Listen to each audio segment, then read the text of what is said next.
Hello friends, welcome again to the class on evolution of management.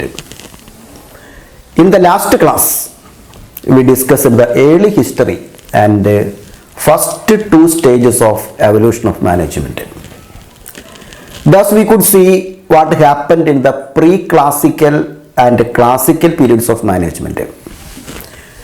Today we discuss the remaining stages, the neoclassical period and modern management period. At first we can move to the neoclassical period. We could see that the classical period started from 1880 with Taylor's scientific management and came to an end at around 1930. How did it happen?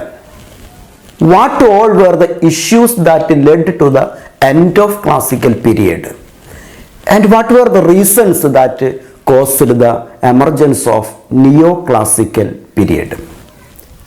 We can see what happened in between. During 1920s, some managerial issues were emerged in some organizations. The managers who followed classical styles could realize that they were continuously failing to achieve production efficiency. They were found unable to maintain workplace harmony in production units. Some of the managers were frustrated to see that the workers did not follow the expected patterns of behavior. In short, the managers were felt that the things were not going smoothly as expected. However, the followers of F.W. Taylor, followers of scientific management, were busy with their experiments. Even though Taylor had died in 1915, the followers had not stopped their experiments. As usual, they continuously tried to identify more and more effective techniques required to improve employee performances. They were always busy with some experiments. One of such experiments on scientific management was started in a plant of Western Electric Company at Hawthorne in 1924. Hawthorne is a place near Chicago in America. Therefore, these experiments were known as Hawthorne studies. At that time, the company, the Western Electric Company, was manufacturing telephone system Bell. It employed around 30,000 employees then. The Hawthorne studies began as an attempt to investigate the relationship between the level of lighting in the workplace and the worker productivity. It was an attempt to identify what type of lighting helps to improve workers' productivity. Or in other words, it was an experiment conducted as part of scientific management to find out the best level of lighting. For the purpose, the researchers divided the employees into different test groups and allowed to work under different lighting conditions. They would record the output produced by each test group at various lighting conditions. As part of the test, at first the test group's lighting was increased. When they observed the results after increasing the lighting, they could see that the productivity also increased. Thus, they could realize that productivity could be increased by increasing lighting. Then they continued the experiments with the worse lighting conditions. The result was quite astonishing. The productivity increased again. They could not understand why productivity increased both at high and low lighting conditions. They got confused over the results and made another experiment with the same level of lighting which was already used in the factory. The result increased the mystery. The productivity again increased.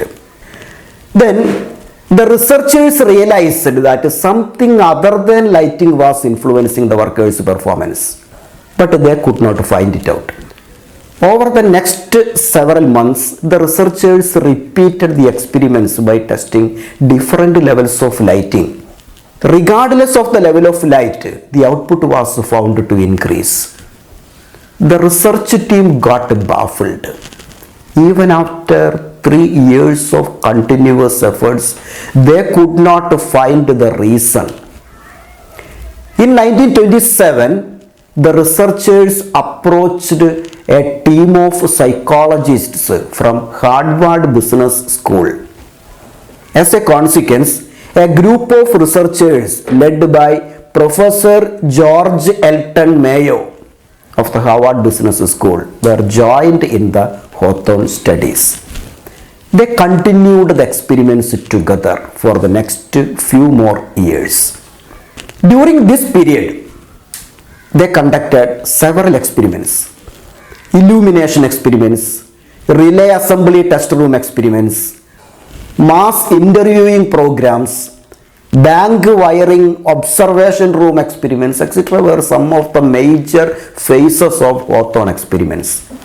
Personal counseling was also provided to the workers by the team of psychologists. The Hawthorne experiments were continued until 1932. Finally, the team reached at some conclusions. They found out that the productivity of the employees is not the only function of physical conditions of workplace. It depends heavily upon the satisfaction of employees in their work situation. Mayo and his team found out that the physical factors were far less important than emotional factors in determining productivity and efficiency. Furthermore, of all the human factors influencing employee behavior, the most powerful were those deriving from the workers' participation in social groups.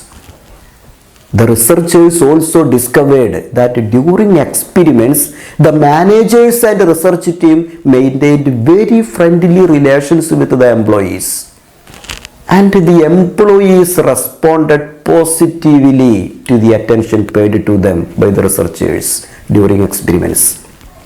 In short, the mental satisfaction, the attention, and the recognition received to the workers during the experiments made them happy, and the increased output was the result of this happiness and satisfaction.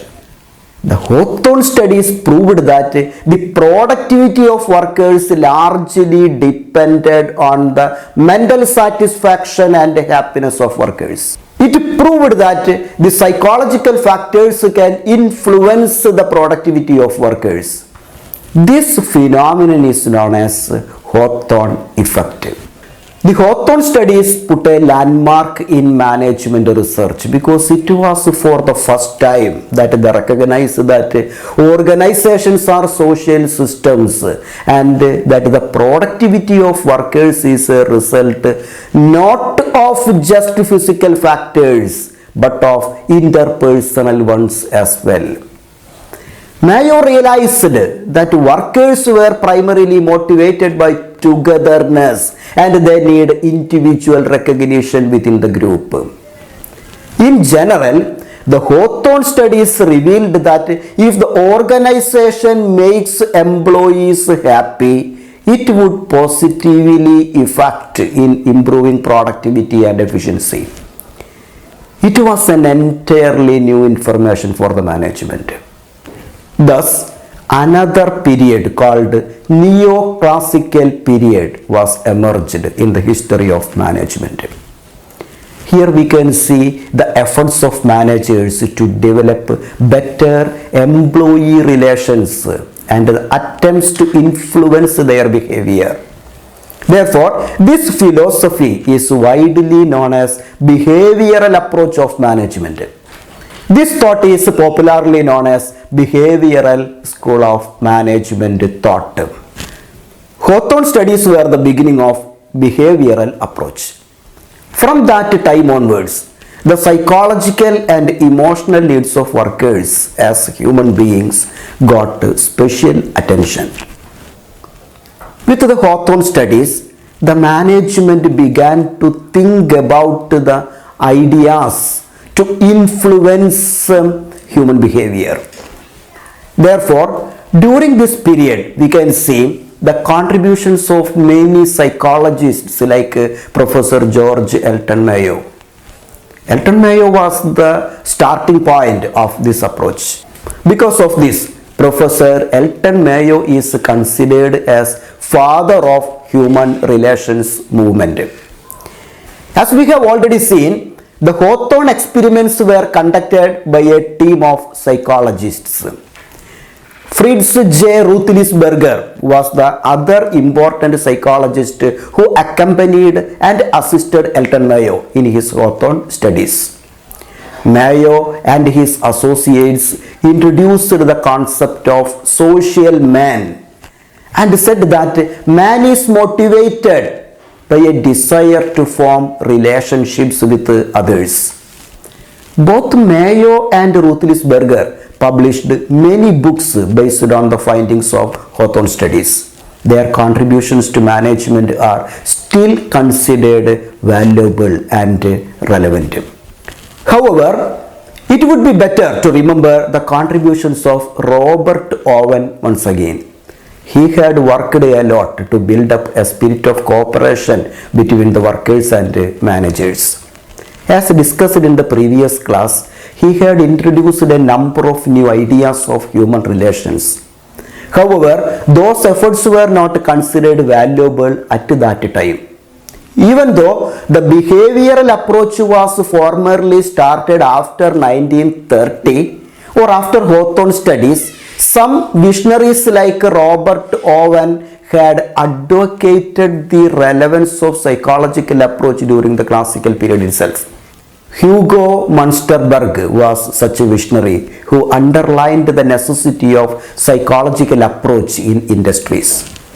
Hugo Munsterberg was a German-American psychologist lived during the classical period of management. He was born in 1863 and died in 1916, years before the beginning of Behavioral School of Management.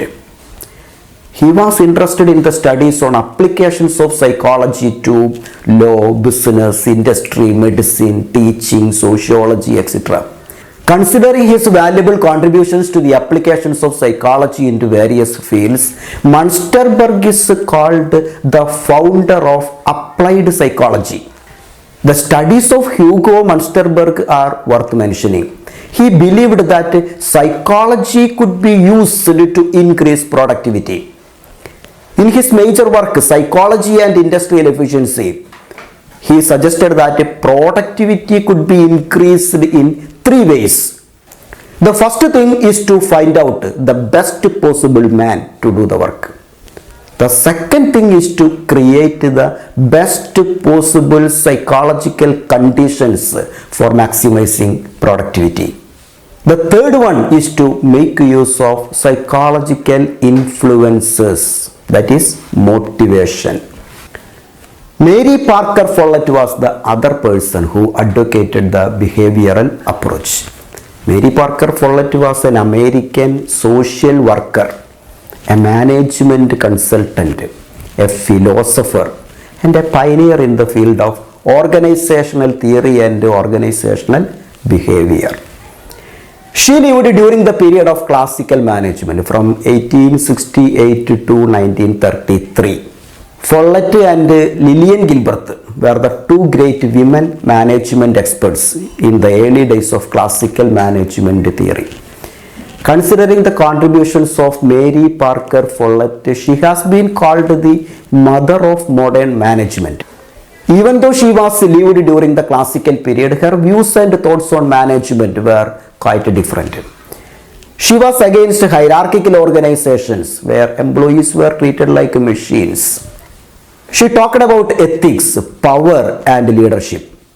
She urged managers to allow employees to participate in decision making.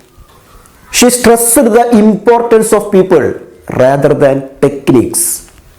She was the first person who defined management as an art of getting things done. This definition makes it clear that the management is not a matter of authority and power, but a matter of leadership and relationship. A number of psychologists such as Abraham Maslow, Frederick Herzberg, Douglas McGregor, etc. have entered into the field during these years with theories and methods to activate human force with positive motivation. They studied about human nature and needs and put forward some theories on human needs and motivation. Leadership style of managers, role of formal and informal groups in the organization, job satisfaction, etc. became hot areas of managerial responsibilities. The need hierarchy theory of Abraham Maslow was published in the year 1943. He believed that individuals are motivated by certain needs. He arranged these needs in a hierarchy from the lower level physiological needs to the higher level needs of self-actualization. Frederick Herzberg's motivation hygiene theory assumed that human motivation is revolved around two factors in the organization called motivation and hygiene factors. In the late 1950s, Douglas McGregor stressed the importance of understanding the relationships between motivation and human nature. He identified two basic approaches of managers who tried to motivate employees. He called these approaches as Theory X and Theory Y. Abraham Maslow's need hierarchy theory, Herzberg's two-factor theory, and McGregor's Theory X and Theory Y, etc. made high impact in the management of organizations. Three needs theory presented by McClelland and equity theory developed by J. Stacey Adams were also explained the nature of human needs and motivation. Contributions of these psychologists are very important. However, these are not explained here as these have already been explained in the previous classes. We cannot exactly say how long the behavioral period extends. Similarly, we cannot say that the classical management ideas such as scientific, administrative or bureaucratic management principles had no impact after 1930. These principles and theories are relevant always, and even now many studies are conducting on these theories. Meanwhile, some experts tried to make connections with the classical theories and behavioral thoughts. Chester Bernard is considered an important transitional figure who attempted to connect scientific management and human relations. Chester Bernard was the president of New Jersey Bell Telephone Company. He introduced the idea of the informal organization. According to him, the informal organizations provide vital communication functions for the overall organization and that they could help the organization in accomplishing its goals. Bernard felt that it was particularly important for managers to develop a sense of willingness among employees to cooperate with management. He developed the acceptance theory of management, which emphasized the willingness of employees to accept the managers as legitimate authority. In 1981, Professor William Auchi introduced theory Z. His intention was to describe the adoption of Japanese organizational behavior by American firms. He deliberately called it Theory Z to show that it is an enhancement of McGregor's behavioral X and Y approach. His theory is based on comparison of management in Japanese organizations with American firms. He called American firms as A-type enterprises and Japanese firms were called J-type firms. The most important element in Theory Z is its a combination of human relations concepts with scientific management technique. He put forward the idea of Z-type firms. According to him, Z firms recognize individual and group needs, but simultaneously develop exceptional quality control techniques and scientific work methods. It adopts classical principles, behavioral views, and human relations concepts to emphasize quality and productivity. Another important contributor to the human relations approach was Harold D. Kuntz. Kuntz was an American organizational theorist. He was also the professor of business management at the University of California, USA, and a consultant for many of America's largest business organizations. He lived in between 1909 and 1984. Co-authored the book Principles of Management with Cyril J. O'Donnell, which has sold around 2 million copies and has been translated into 15 languages. Kuntz was a strong advocate of human relations approach of management. He defined management as in the way Mary Parker Follett did. According to him, management is an art of getting things done through and with the people in formally organized groups. It describes the necessity of managing people tactfully. He also explained the term management in a different way. He split the term management into three as management.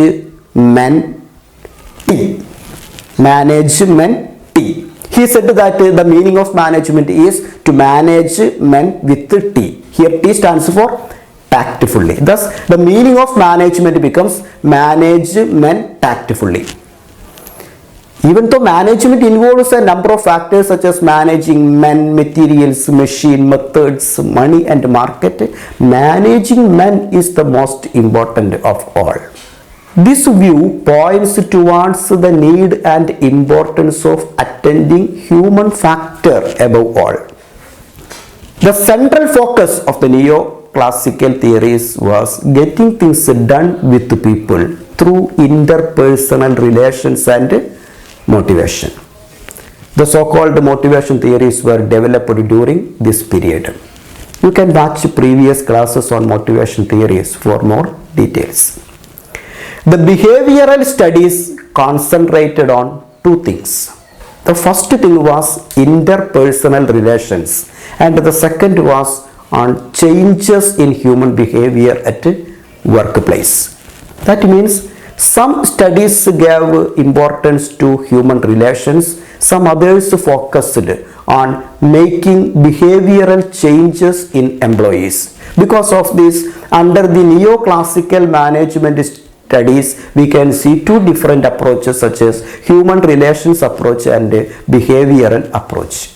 The studies and theories concentrated on interpersonal relations are grouped as human relations approach, and the theories and arguments in favor of behavior and its effect on organizational activities are called human behavior approach. Both approaches attempted to influence employees in the workplace. Both approaches put forward some psychological strategies and techniques to develop a positive attitude among employees. So far, we could see three stages in the history of management. These were the pre-scientific management or pre-classical period, the classical period and neoclassical period. In the classical period, the major contributors are F.W. Taylor, Henry Fayol and Max Weber. In the neoclassical period, two basic approaches, namely human relations approach and behavioral approach, were emerged. Now we move on to the next stage in the history of management. This is the period of modern management. The period after 1950 is generally considered as modern period of management. We can see four different approaches during this period. These are quantitative approach, process approach, systems approach and contingency approach. We cannot discard the contributions of Peter Drucker. Peter Ferdinand Drucker was an American management consultant, an educator and an author. He was born in Vienna, Austria in 1909 and later moved to America. His writings contributed to the philosophical and practical foundations of the modern business. He was also a leader in the development of management education. Drucker invented the concept known as MBO, Management by Objectives. Peter Drucker is described as the founder of modern management. He is one of the best known and most widely influential thinkers and writers on the subject of management theory and practice in the modern period. His writings have predicted many of the major developments of the late 20th century, including privatization and decentralization. The books titled The Practice of Management, published in 1954, and The Effective Executive, published in 1966, are considered his important works. Under modern management, the quantitative approach has an important place. As the name indicates, this approach is based on some quantitative aspects.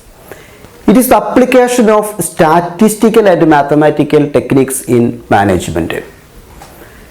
Three relevant terms such as management science, operation research, and management information system were emerged under quantitative approach.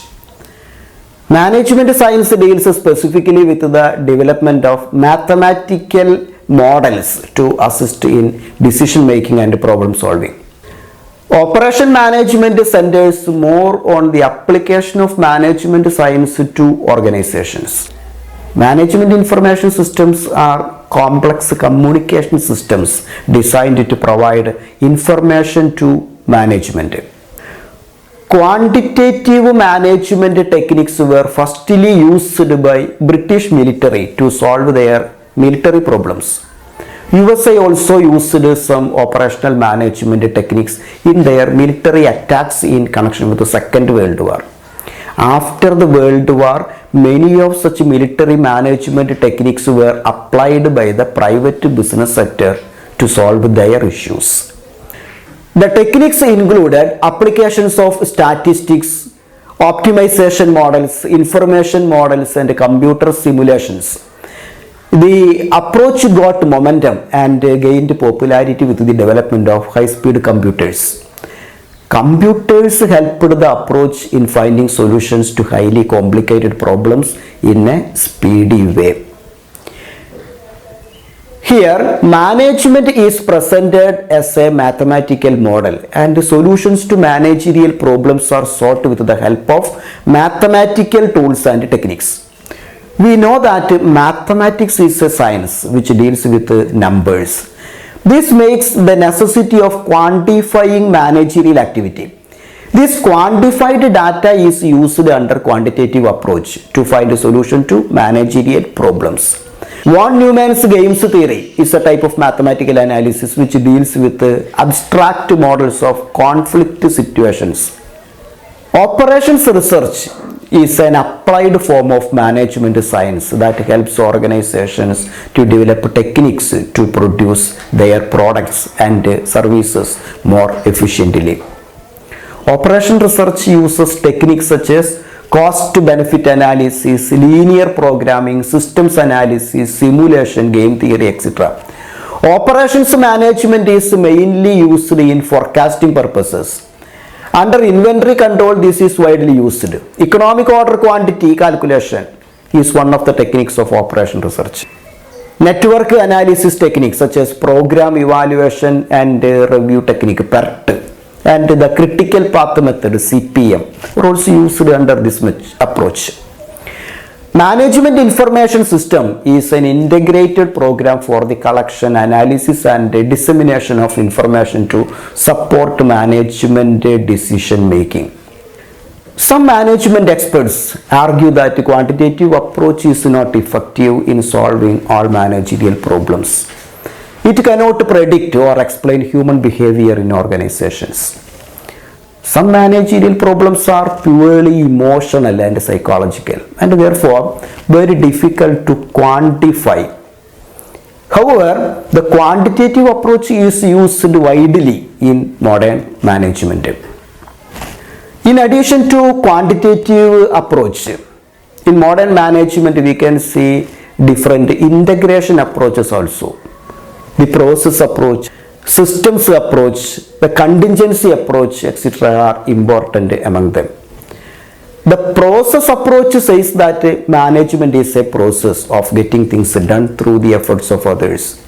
According to Kuhns, the process approach was originally proposed by Henry Fayol. It was Henry Fayol who presented management as a process of different functions such as planning, organizing, controlling, etc. Each manager is performing this one after another as a circular loop. It never ends. That is why management is called process. Next is the systems approach. We are very familiar to the term system. We have studied that a system may be an open system or closed system. An open system is open to accept the external environment, but a closed system does not interact with its environment. An open system interacts with the external environment and it gives and accepts messages. Some modern management theorists presented management theories as systems. They argued that F.W. Taylor's scientific management, Weber's bureaucratic management, etc. are closed systems which do not interact with the outside world. These theories are meant for internal functioning and do not maintain any connection with the outside world. Such theories are narrow in approach and they do not consider humans as social beings. But the open systems are flexible and they allow interactions and informal relations. They rely on the environment for inputs and outputs. Systems theory was proposed in the 1940s by the biologist Ludwig von Bertalanffy. The systems school focuses on understanding the organization as an open system that transforms inputs into outputs. As a system, an organization takes inputs from environment and processes these inputs and returns the outputs to the environment. Early contributors to this school include Kenneth Boulding, Richard Johnson, Fremont Cast, and James Rosenberg. The next approach is the contingency approach. Contingency approach is a problem-solving approach.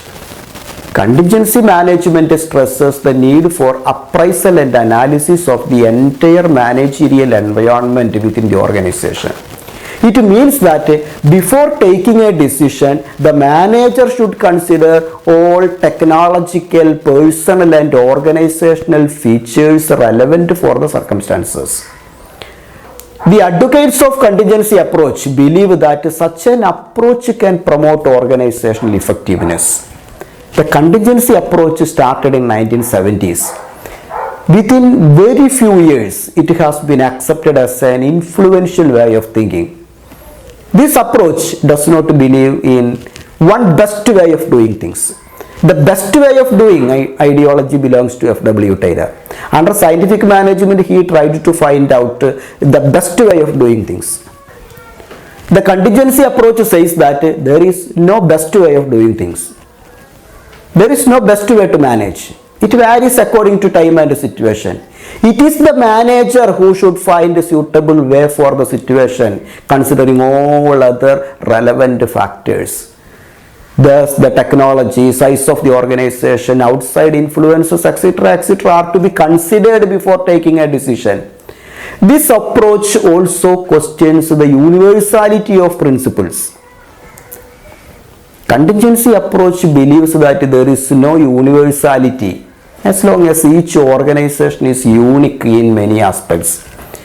Instead of looking for a universal solution for the problems, the manager should look into his own organization, its goals, its objectives, the technology used, the people inside the organization, the outside environment, etc., before getting into a conclusion.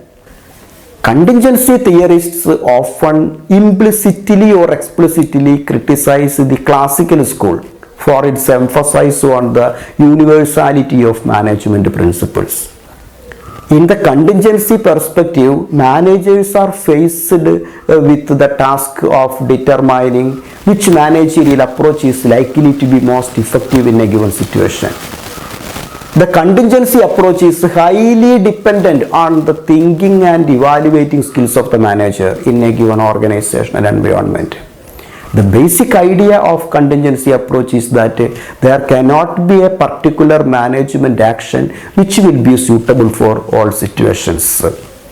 Everything depends on the situation. That is why it is termed as contingency approach. The manager should respond according to the contingency arised.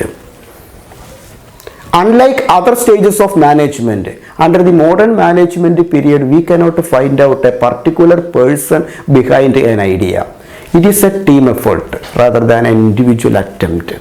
Thus, it was developed by a team of managers, consultants, and researchers, practitioners who try to apply the concepts of major ideas from earlier approaches. Okay, this is about the evolution and history of management. Hope that you could understand something about the growth of management. We can meet in the next class with another topic. Thank you.